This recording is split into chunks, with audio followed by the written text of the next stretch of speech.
On va commencer par Yugetsi, as usual, pour pas changer une équipe qui gagne.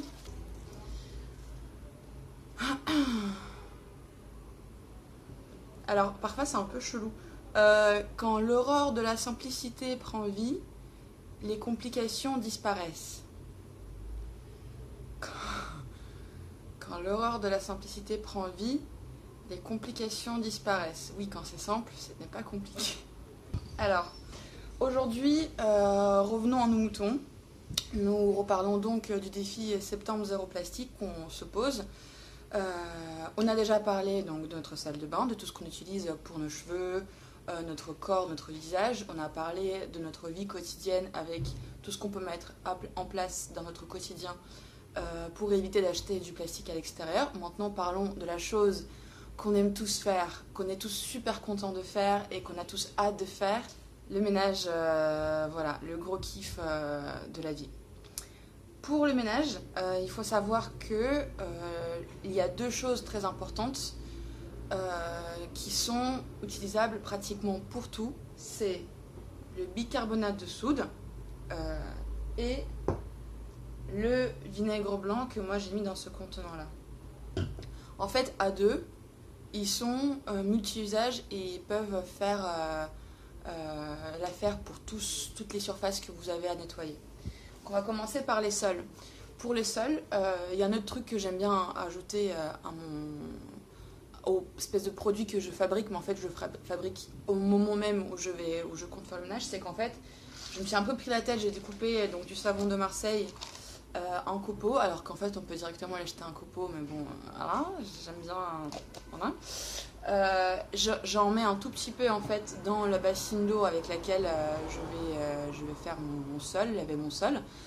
Donc je fais fondre le petit copeau, j'ajoute du vinaigre blanc dedans et j'ajoute aussi un peu d'huile essentielle. Donc ça je l'ai vu toujours sur Brut, c'est la fameuse fille super cool qui fait tout zéro déchet et tout. Un peu d'huile essentielle, de citron, de menthe, d'eucalyptus, juste pour donner une odeur. En fait, ça remplace tous les produits chimiques que tu peux mettre sur ton sol. C'est génial, ça marche très bien, ça détache, ça désinfecte, tout est bon, le sol est nickel. Les vitres, pour remplacer ton liquide à vitre, toujours avec du vinaigre blanc, tu le dissous dans de l'eau. Et ton pchit, moi je suis encore en train de terminer mon pchit à vitre de base qui me dure depuis déjà un an. Je ne sais pas si c'est normal ou je nettoie pas suffisamment mes vitres, j'en sais rien. En tout cas, voilà, le jour J, j'ai déjà essayé. Je remplacerai donc c'est ce contenant en plastique donc, qui me sert pour les vitres actuellement avec de l'eau, avec du vinaigre blanc dedans. Et au même mouvement, tu pchites sur tes vitres, sur tes miroirs, etc. Tu prends cette fois-ci une sorte de torchon. Alors bon, ça c'est un torchon que j'utilise pour d'autres choses, mais tu peux distinguer tes torchons. Enfin, tu te dis voilà, ça c'est un torchon pour mes vitres, histoire que voilà, ça se mélange pas. Et en fait, ça marche très bien, ça enlève tout, toutes les petites saletés. Voilà, ça marche très très bien. Alors ensuite, on a fait les vitres. Toutes les surfaces, qu'elles soient grasses, non grasses, sont nettoyables avec un torchon, avec du vinaigre blanc et avec du bicarbonate. Pour ta cuisine et ta salle de bain, bicarbonate vs vinaigre, ça fait une sorte de mixture qui dissout hyper facilement le gras et le calcaire. Et donc c'est génial. En fait, t'as pas mieux pour nettoyer tes plaques ou ton calcaire dans la salle de bain. En fait, tu pchites du vinaigre, d'abord tu passes avec du bicarbonate, puis tu pchites du vinaigre par-dessus. C'est magique, enfin, ça marche mieux que n'importe quel produit en fait que tu peux acheter en surface. Et bien sûr, ce que je n'ai pas dit, c'est que ça s'achète au poids. Là, bien sûr, le contenant, en fait, c'est un truc que j'ai réutilisé, mais en fait, tu peux les acheter en vrac et ça coûte pas cher et c'est génial. On a parlé donc des diverses surfaces grasses, non grasses dans ta cuisine. Et on a parlé du fait qu'on peut acheter des choses au poids. Autre chose que tu peux acheter au poids ou bien le fabriquer toi-même si tu as envie. Moi perso j'ai essayé de le faire et je préfère pour l'instant faire la flemmarde et acheter, mais en fait c'est très facile de faire ta propre lessive. Donc c'est pareil, tu vas chez Day by Day ou autre boutique zéro déchet. Tu achètes en fait une fois le contenant qui coûte à peu près 2 €. Et après, tu le remplis, t'arrêtes pas de le remplir là-bas directement de lessive en vrac. Là, le gros contenant de 3 litres m'a coûté environ 7 euros et c'est de la lessive, euh, voilà, éco-bulle, donc ouais, c'est bio en plus, voilà, donc c'est des lessives écologiques, etc. Et 7 euros, c'est un peu le prix du marché. Ensuite, ce que tu peux faire si t'as pas envie d'acheter, t'as envie d'économiser un peu, bah, c'est réutiliser un gros contenant que t'as, faire fondre du savon de Marseille dedans, rajouter pareil du vinaigre blanc, etc., etc. Et en fait, les dosages, tu peux trouver ça sur internet. Là, j'ai pas forcément fait le mix parfait, je pense, mais ça a plutôt bien marché pour mes machines et pour ma lessive à la main. Mais je pense que si tu cherches, tu peux trouver des super recettes easy. Moi, pour l'instant, je préfère économiser du temps, on va dire. Autre truc que bien sûr on peut acheter en vrac, c'est le liquide vaisselle. Donc, pareil, en fait, pourquoi est-ce que tu achètes le contenant là-bas? Chose importante. Moi, j'étais toute contente la première fois où je suis allée chez Day by Day. Je me suis dit, ça y est, je vais remplir mon contenant de liquide vaisselle qui est fini, que j'ai acheté ailleurs. Je vais le remplir, je vais pas le jeter et tout. Et là, ils me disent, non, madame, vous pouvez pas remplir le contenant comme ça, il faut que vous en achetiez un. Je fais genre, quoi? Vous préférez que je jette le truc et acheter du plastique? Mais c'est quoi ça et tout? Ils font, bah, vous l'achetez, vous le remplissez. Je dis, mais c'est pas normal et tout. Et en fait, wow, chill down, meuf.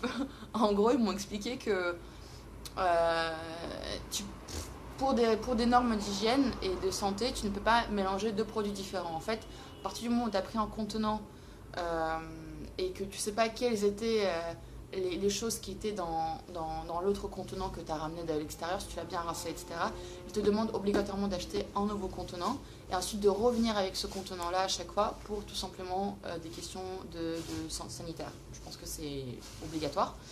Voilà, mais une fois que tu l'as acheté une fois, donc un tube comme ça coûte 1 euro, bim, tu le refiles de ton liquide vaisselle et ça marche super bien. J'essaie de faire ma vaisselle avec du savon de Marseille, je suis pas hyper convaincue. Je pense qu'il y a d'autres recettes qui existent, qui se font, etc. Encore une fois, je suis hyper flemmarde, je préfère remplir en vrac. Et leur liquide vaisselle marche hyper bien. Bien sûr, c'est pas cher, je crois que ça me coûte 2 euros, un truc comme ça, de remplir le contenant comme ça. Et c'est bien sûr la bulle verte et fabriqué en Drôme. Magnifique, on aime la Drôme. Dernière petite chose que je voulais dire, et toujours concernant la vaisselle, toujours sur cette partie ménage, etc. On change nos éponges, qu'on achète en général emballées sous plastique, donc les éponges que vous connaissez tous, donc jaune et verte de côté, par une éponge végétale qui est plus durable, je pense qu'elle est produite dans de meilleures conditions et qui revient plus économique. En fait, au début, je l'ai acheté, j'avais un peu le seum parce que ça m'a coûté 4,50 € une éponge comme ça. Il faut savoir que ça, c'est la deuxième éponge que je rachète et la première, je l'ai utilisée pendant 7 mois. 7 mois m'a duré une éponge comme ça, alors que de base, une éponge jaune et verte, bon, tu la jettes, je pense, au bout d'un mois, un truc comme ça. Pourquoi ça m'a duré 7 mois? Alors, je ne sais pas si vous arrivez bien à voir, mais en fait, le matériau à partir duquel c'est fabriqué permet, je pense, un meilleur rinçage de l'éponge, ce qui fait qu'elle ne pue pas, elle ne retient pas les bactéries. Et du coup, eh ben, elle finit bien sûr par se détériorer un petit peu, par devenir un peu plus fluffy, fluffa, etc. Bref, mais elle gratte et elle, voilà, elle nettoie parfaitement pendant 7 mois, quoi. Et donc c'est 4,50 €. Voilà, ça marche très très bien et ça évite de racheter. Parce que oui, j'avais trouvé chez Naturalia un pack de 2 éponges végétales, je sais pas quoi, emballées dans du carton. Mais en fait, ça coûtait beaucoup plus cher. Donc, je vous conseille d'aller en boutique zéro déchet, de vous acheter un truc comme ça. Ou bien, il existe aussi des sortes de brosses en tige en bois et une brosse au bout. Et j'ai une copine qui utilise ça et ça marche parfaitement aussi pour sa vaisselle. Alors, pour tout ce qui est, on va dire, surfaces qui ont besoin d'être frottées fort, genre casserole, etc., vous avez une sorte de brosse comme ça qui est parfaite pour toutes vos casseroles, vos poêles, etc. Voilà, ça marche extrêmement bien, c'est végétal. Voilà, donc pour résumer, tout s'achète en vrac. Tous les produits peuvent s'acheter en vrac sans problème. Donc bicarbonate, vinaigre de blanc sont vos amis pour la vie. Savon de Marseille également. Voilà.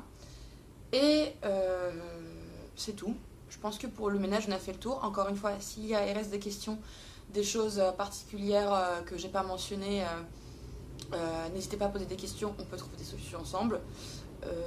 Si vous avez des choses, des recettes à partager, à rajouter, partagez-les, grave. Enfin, moi j'ai juste eu la flemme de chercher un vérité, mais je suis hyper curieuse et je pense qu'il y a des trucs qu'on peut faire soi-même qui sont parfois plus efficaces que des choses qu'on achète.